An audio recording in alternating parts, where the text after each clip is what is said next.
तो दोस्तों, अनुपमा सीरियल के आज के एपिसोड की शुरुआत होती है राही और मोटीबा की बातचीत से, जहां राही मोटीबा को समझाती है कि वो शर्ट पुलिस को वो लौटा दे। पराग भी इधर वही बात दोहराता है और अनिल भी यही सलाह देता है। इधर इंस्पेक्टर भी वहां आते हैं और सख्ती से कहते हैं कि उन्हें वो शर्ट सबूत के तौर पर चाहिए। फिर हम देखते हैं कि मोटीबा इधर घबरा जाती है और हकलाते हुए कहती है कि उन्होंने वो शर्ट धो दी है। ये सुनते ही इधर इंस्पेक्टर गुस्से में आ जाते हैं और सभी लोग भी यहाँ हैरान रह जाते हैं। फिर इधर मोहित इस स्थिति में खुश नजर आता है और पराग इधर काफी नाराज होकर मोटीबा से पूछता है कि उन्होंने ऐसा क्यों किया। तो मोटीबा कहती है कि उन्हें खून से सनी शर्ट घर में रखना ठीक नहीं लगा। तभी इधर इंस्पेक्टर कहते हैं कि ये सबूत के साथ छेड़छाड़ है और अब प्रेम को इसके गंभीर नतीजे भुगतने पड़ सकते हैं, यहाँ तक कि उसे फांसी भी हो सकती है। ये सुनते ही इधर पराग भड़क जाता है और इंस्पेक्टर पर चिल्ला पड़ता है। तो इंस्पेक्टर इधर माफी मांगते हैं, लेकिन साथ ही ये भी कहते हैं कि इस गलती की सजा प्रेम को भी मिलेगी। तो मोटीबा इधर रोने लग जाती है और इंस्पेक्टर से विनती करती है कि वो प्रेम को बचा ले। तो इंस्पेक्टर कहते हैं कि उन्हें वो शर्ट चाहिए और जितना जल्दी हो सके उन्हें वो पुलिस को दे देनी होगी। वो मोहित का फिर धन्यवाद करते हैं, वहां से चले जाते हैं। इसके बाद फिर हम देखते हैं कि पराग मोहित से गुस्से में कहता है कि क्या वो प्रेम को फंसाना चाहता है या बचाना। और सभी लोग भी इधर मोहित को डांटते हैं कि उसने शर्ट की बात पुलिस को क्यों बताई। इधर ख्याति और गौतम भी उससे सवाल करते हैं। तभी मोहित इधर बड़ी ही चालाकी से कहता है कि अगर वो सच में प्रेम को फंसाना चाहता तो ये भी बता देता है कि मोटीबा ने शर्ट जला दी है। तो इस पर पराग कहता है कि जब इतना कुछ बता ही दिया था तो ये भी बता देते। तो मोहित सफाई देता है कि मिडिल क्लास लोगों के साथ पुलिस भेदभाव करती है और अगर उसने सच नहीं बताया होता तो पुलिस को लगता कि वो प्रेम को बचाने की कोशिश कर रहे हैं। फिर मोहित अपनी बातों से सबको मैनिपुलेट करने लग जाता है और राही उसका समर्थन करती है और कहती है कि अब सभी को एक जैसे बयान देने चाहिए। दूसरे सीन में इधर हम देखते हैं कि शाह परिवार भी पुलिस की पूछताछ में सहयोग करते हैं। इधर इंस्पेक्टर उनका धन्यवाद करते हैं और वहां से चले जाते हैं। फिर परिवार के सभी सदस्य प्रेम को लेकर काफी चिंतित होते हैं। इधर तोसू सोचता है कि अगर प्रेम की बेगुनाही साबित नहीं हुई तो क्या होगा। तो बाबूजी फिर तोशु को सकारात्मक सोचने के लिए कहते हैं और सभी को प्रेम के लिए प्रार्थना करने के लिए भी कहते हैं। इसी बीच हम दूसरी तरफ देखते हैं कि माही काफी दुखी होकर रोने लग जाती है। तो लीला उसे डांटती है और कहती है कि जितना तू रो रही है ना, उतना तो राही भी नहीं रो रही होगी। वो माही को फिर चुप होने की धमकी देती है। तो माही उधर रोते हुए वहां से चली जाती है।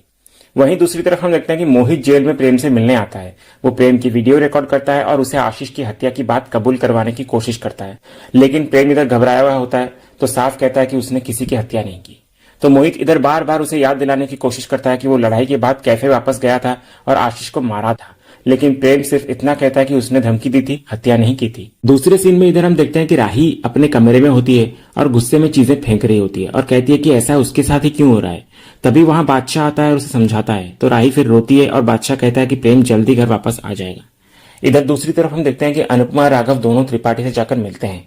त्रिपाठी फिर उनको देखकर बचने की कोशिश करता है, लेकिन वे दोनों उसे रोक लेते हैं। राघव उस पर झूठ बोलने का आरोप लगाता है और अनुपमा त्रिपाठी से पूछती है कि बेटे को खोने के बाद भी वो इतने शांत कैसे रह सकता है। तो त्रिपाठी इधर से कहता है कि वो सिर्फ इंसाफ चाहता है, लेकिन राघव फिर उसे धमकाता है कि अगर वो झूठा निकला तो वो उसे नहीं छोड़ेगा। फिर अनुपमा त्रिपाठी से पूछती है कि अगर प्रेम दोषी है तो वो मोहित को कैसे जानता है। ये सुनकर इधर त्रिपाठी चौंक जाता है। फिर वो कहता है कि मोहित उसे केस वापस लेने के लिए रिश्वत देने आया था। फिर त्रिपाठी अब अनुपमा को धमकी देता है कि अगर उन्होंने उसे परेशान किया तो वो पुलिस में जाकर शिकायत कर देगा। उसके बाद हम देखते हैं कि राघव त्रिपाठी को दोबारा धमकाता है कि अगर वो झूठा निकला तो उसका अंजाम बहुत बुरा होगा। फिर जब वे वहां से जा रहे होते हैं तो अनुपमा को त्रिपाठी के घर की खिड़की पर किसी की परछाई नजर आती है और उसे शक होने लगता है। और इधर राघव अनुपमा को भरोसा दिलाता है कि वो प्रेम के साथ वैसा नहीं होने देगा जैसा कभी उसके साथ हुआ था। दूसरे सीन में फिर हम देखते हैं कि अनुपमा सुबह सुबह भगवान से प्रेम और राही के लिए दुआ करती है।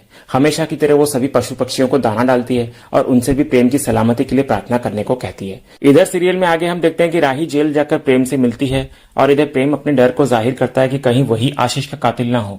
तो वो घबराया हुआ कहता है कि अगर उसने ऐसा किया है तो वो भी जीना नहीं चाहता। तो राही फिर प्रेम को प्यार और विश्वास से समझाती है कि वो ऐसा कर ही नहीं सकता। तो राही फिर उसे यकीन दिलाती है कि वो बेगुनाह है और जल्द ही जेल से बाहर आ जाएगा। फिर दोनों काफी भावुक हो जाते हैं। उधर हम देखते हैं कि दूसरी तरफ कोठारी हाउस में मोटीबा पराग से सवाल करती है कि क्या सच में प्रेम ने आशीष को मारा है। तो पराग ये सुनकर चौंक जाता है और मोटीबा को कहता है कि वो ऐसा सोच भी कैसे सकती है। तो मोटीबा दोबारा अनुरोध करती है पराग से कि वो जल्दी से जल्दी प्रेम को जेल से बाहर ले आए। तो पराग फिर बताता है कि उसने इस केस के लिए सबसे अच्छे वकील को हायर किया है। तभी इधर हम देखते हैं कि गौतम आकर सुझाव देता है कि पराग को त्रिपाठी से मिलकर केस वापस लेने के लिए कहना चाहिए। वो बताता है कि त्रिपाठी एक क्रिमिनल रह चुका है और मुमकिन है कि वो ये सब पैसों के लिए कर रहा हो। तो गौतम फिर कहता है कि पैसे देकर केस रफा दफा कर देना चाहिए हमें। लेकिन राही इधर आकर चेतावनी देती है कि ये रास्ता उल्टा पड़ सकता है और पैसे लेने के बाद भी हो सकता है कि त्रिपाठी केस वापस ना ले। फिर अनिल भी इधर राही की बात का समर्थन करता हुआ नजर आता है। उसके बाद फिर हम देखते हैं कि पराग अचानक चुप सा होता है तो राही उससे बोलने को कहती है। तो पराग राही को कहता है, प्रेम तुम्हारा पति होने से पहले मेरा बेटा है राही, और मैं अपने बेटे को बचाने के लिए जो मुझे सही लगेगा वही करूंगा। ये सुनकर इधर गौतम काफी संतुष्ट सा नजर आता है और राही इधर भगवान से प्रेम के लिए फिर से प्रार्थना करती है। दूसरी ओर इधर हम देखते हैं कि त्रिपाठी फोन पर मोहित से बात करता है और बताता है कि पराग ने उसे पैसे ऑफर किए हैं केस वापस लेने के लिए। तो मोहित उसे कहता है कि पैसे रख ले लेकिन केस हरगिज वापस न ले। फिर वो धमकी देता है कि जैसा कहा जाए वैसा करो और अगर पकड़े गए तो मेरा नाम मत लेना वरना अंजाम भुगतना पड़ेगा तुमको। मोहित फिर आगे कहता है कि आशीष को कहीं दूर भेज दो। त्रिपाठी फिर फैसला करता है कि वो आशीष को बैंकॉक भेज देगा।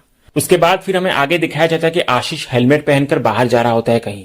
तो इधर अनुपमा और राघव उसे दूर से देख रहे होते हैं तो उन्हें शक होने लगता है, लेकिन आशीष ने खुद को पूरी तरह ढका हुआ होता है। जैसे ही वो बाइक स्टार्ट करने ही वाला होता है, इधर से अनुपमा बड़े ही चालाकी से एक पत्थर फेंकती है जिसके उसकी बाइक गिर जाती है।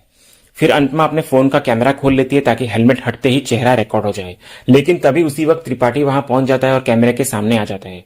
फिर आशीष इधर उठता है और अब मास्क और टोपी में होता है। तो त्रिपाठी उसे पैदल जाने को कहता है और आशीष वहां से निकल जाता है और इधर अनुपमा और राघव भी उसका पीछा करने लगते हैं। फिर इधर आशीष को शक हो जाता है कि उसका पीछा हो रहा है, इसलिए वो रास्ता बदल देता है और छुप जाता है। तभी अनुपमा और राघव भी इधर अलग अलग रास्तों से उसे ढूंढने लगते हैं। इधर आशीष एक गाड़ी के पीछे जाकर छुप जाता है और अनुपमा को देख रहा होता है। तभी इधर से अनुपमा उसे कांच में देख लेती है और जाने का नाटक करती है, जिससे आशीष निश्चिंत हो जाता है। फिर अचानक से अनुपमा उसके पास पहुंच जाती है और दूसरी तरफ इधर राघव भी उसके सामने आ जाता है। तभी अनुपमा उसका मास्क हटाती है और आशीष को देखकर चौंक जाती है और इसी सीन के साथ ही आज का ये एपिसोड यहीं खत्म होता है। तो दोस्तों, आने वाले अपकमिंग एपिसोड में हमें दिखाया जाता है कि पुलिस स्टेशन में मोहित आशीष पर गुस्सा करने का नाटक करता है, लेकिन अनुपमा को उस पर शक हो जाता है। दूसरी तरफ इधर राही मोहित के सामान की तलाशी लेती है और उसे उसकी डायरी से पता चलता है कि मोहित पहले से कोठारी परिवार को जानता था। उसे फिर यकीन हो जाता है कि इस सारी साजिश के पीछे मोहित का हाथ है। तो दोस्तों, आप लोगों को क्या लगता है कि क्या मोहित की सच्चाई सबके सामने आ पाएगी? कमेंट में अपनी राय जरूर दें। और अगर आज का वीडियो आपको पसंद आया हो तो वीडियो को लाइक भी कीजिएगा, शेयर भी कीजिएगा और सब्सक्राइब करना बिल्कुल भी मत भूलिएगा, ताकि ऐसे ही रोज लेटेस्ट एपिसोड के अपडेट्स आप टेलीविजन से पहले पा सकें। तो मिलते हैं हम एक नए एपिसोड के रिव्यू में, तब तक के लिए स्वस्थ रहें, मस्त रहें।